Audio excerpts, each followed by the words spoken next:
네, 안녕하세요. 손쌤입니다. 네, 이번 시간에는 이제 봉건 사회에 대한 이야기를 하려고 합니다.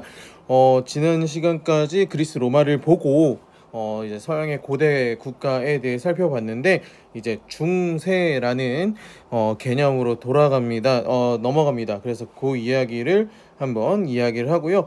여기 보면 이제 봉건 사회라는 말이 나오고요. 다음 시간 뭐 나중에 이제 르네상스 이렇게 나오면서 이제 유럽이 뭔가 바뀌게 되는 그런 흐름 속에 있습니다. 한번 자세하게 살펴보도록 하겠습니다. 수업 시작할게요.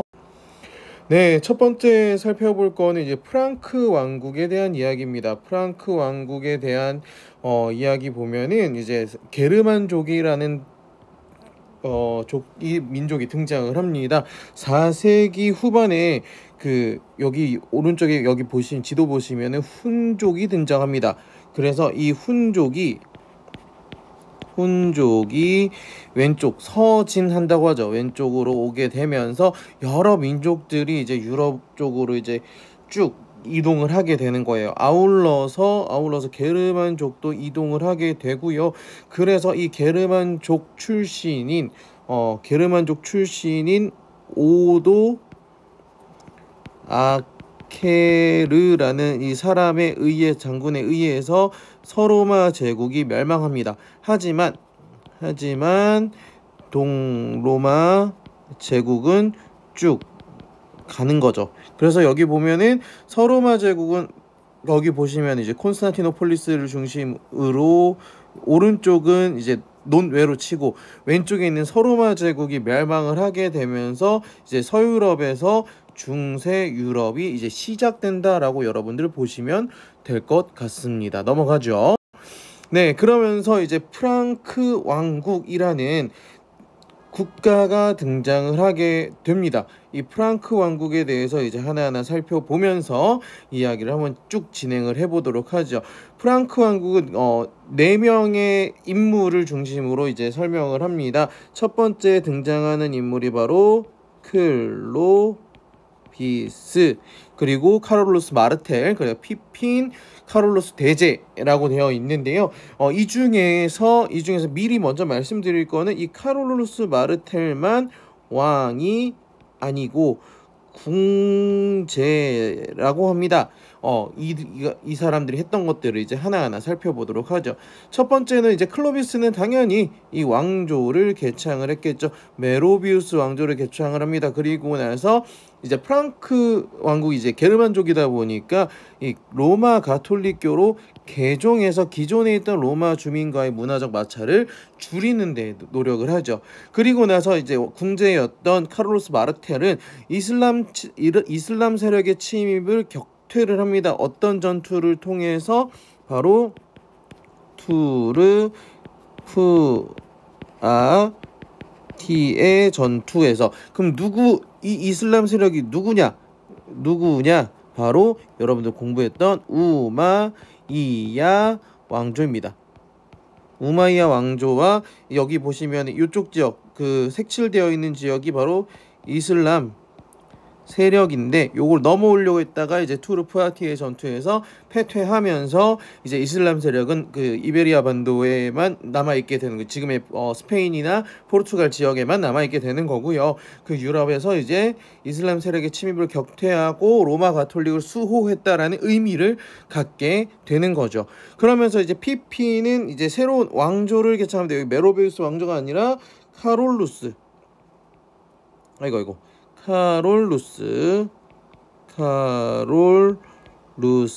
왕조를 개창을 하고요. 그러면서 여기 로마 중심에 있던 이 이탈리아 중부 지역을 기증합니다. 그 기증한 게 지금 교황령 시초 여러분들 알고 있는 요것이 바로 바티칸이 되겠지요.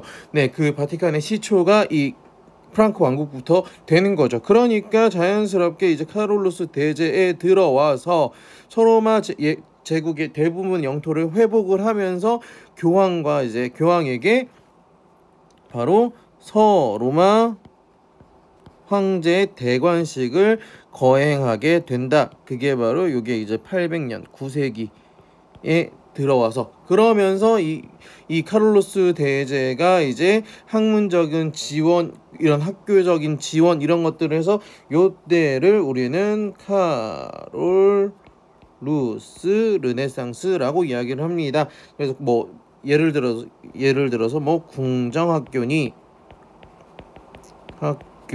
또는 뭐 학문을 지원했니 이런 이야기가 나오면 이때 카롤루스 대제 때구나라는 거를 여러분들이 이해하시면 되겠습니다.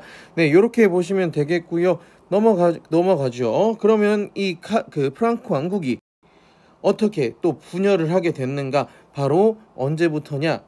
바로 분열은 언제부터냐? 바로 카롤루스 대제가 죽고 난 이후에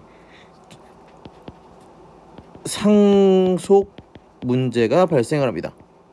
그래서 이걸로 인해서 두 가지 조약을 맺게 되는데 그게 바로 메르센 조약, 그 다음에 베르댕 조약. 이걸로 인해서 여기 보시면은 그 지도 보시면은 서프랑크, 동프랑크, 중프랑크가 되는데 이게 지금의 여기 보시면 독일, 프랑스, 이탈리아의 기원이 이때부터 마련이 되었다라고 보시면 될 것 같고요. 그리고 나서 이제 노르만족이 이동합니다. 노르만 어느 나라 이름 약간 비슷한 거 느끼시나요? 바로 노르웨이 같은 나라의 이름과 비슷하다고 해줘요. 네, 그래서 이게 얘네들은 어디서부터 왔느냐? 바로 스칸디나비아 반도 요 지역에서 온 아이들입니다. 그래서 얘네들이 이쪽으로 내려오고 하다 보니까 여러 나라의 왕국들이 건설이 되었다 정도만 간단하게 보시면 되겠습니다. 그러면서 이 프랑크 왕국이 분열이 되고 노르만족이 이동하고 그러다 보니까 자연스럽게 자기를 지켜야 되는 전사 계급이 성장을 하게 되고 그러고 지키고만 있으니까 교류보다는 자급자족을 해야 된다라는 이 생각이 등장을 합니다. 그래서 자연스럽게 농촌 중심의 자급자족적인 경제 체제가 확립이 되고 이러면서 이 경제 체제 안에서 어떻게 보면 예속된 농민, 그러니까 농민인데 그 묶여 있는 농민들이 발생을 하게 되는 거죠. 이 농민들이 나중에 이따가 다시 한번 더 이야기를 하도록 하겠습니다. 그래서 성격을 보면은 이 봉건제라는 말이 우리 주나라 때도 공부했었고 뭐 동양의 봉건제랑은 조금 다릅니다. 어떻게 보면 되냐면은 뭐 장원에 기초한 지방 분권적 사회 질서라고 하는데 요거를 조금만 더 여러분들이 이해하기 쉽게 얘기하면 정치적으로는 주종관계예요. 주종제라고 얘기할게요. 하지만 경제적으로는 장원입니다. 장원제. 요거를 한번 이야기를 해보도록 하죠. 그래서 보시면은 사회 지배층으로 등장한 전사, 토지 소유자가 약자를 보호하면서 예속농민으로 삼다고 얘기 나와 있죠. 그러면서 요거와 관련된 주종관계가 만들어지는 겁니다. 땅을 매개로 한 주군과 봉신의 이걸 다르게 얘기하면 쌍무적인 계약관계라고 이야기합니다. 둘 다 의무가 있는 계약관계라고 얘기를 하는 겁니다.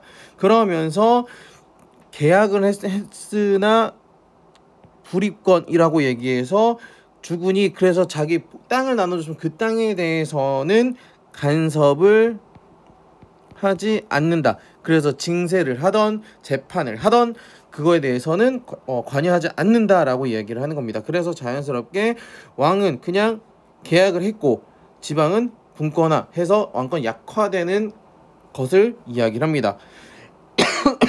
미안해요. 그래서 보시면 여기 봉사와 복종을 다 한다. 하지만 계약을 파기하고자 한다면 그건 상대방에게 돈을 지불해야 된다. 그러면서 계약은 효력을 상실한다 라고 얘기하면서 계약으로 이루어진 이런 관계를 좀 더 강화한다라고 보시면 됩니다. 그게 바로 정치적으로는 주종 관계이긴 하지만 주종 관계이긴 하지만 계약 관계였다라는 거를 여러분들 잘 이해하시면 되겠습니다.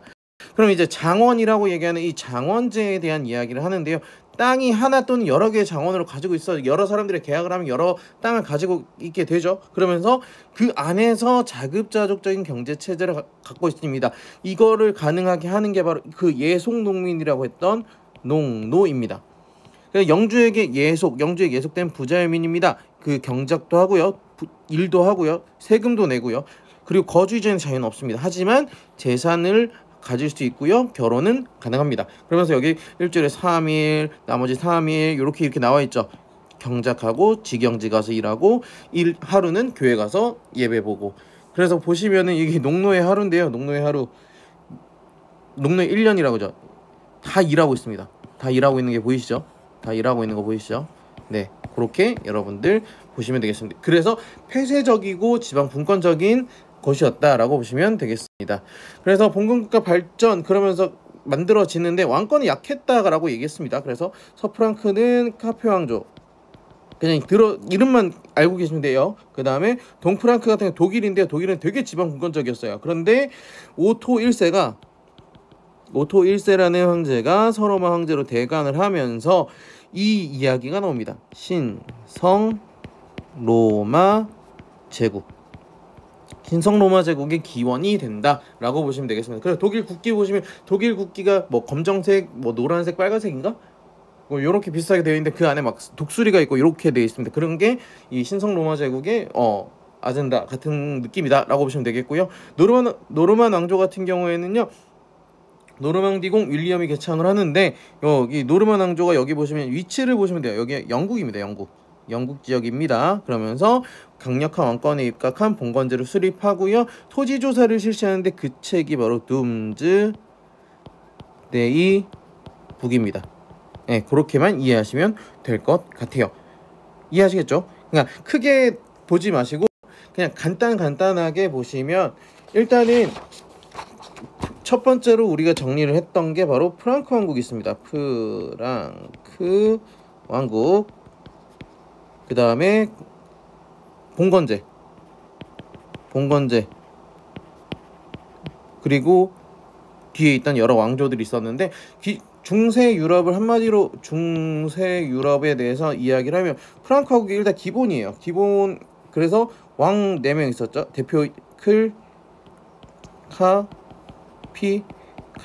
그 중에서 왕이 아니었던 사람은 카를로스 마르텔 이렇게 있고요. 그들이 어떤 일을 했는지 간단하게 여러분들이 정리를 해주시면 될 것 같고요.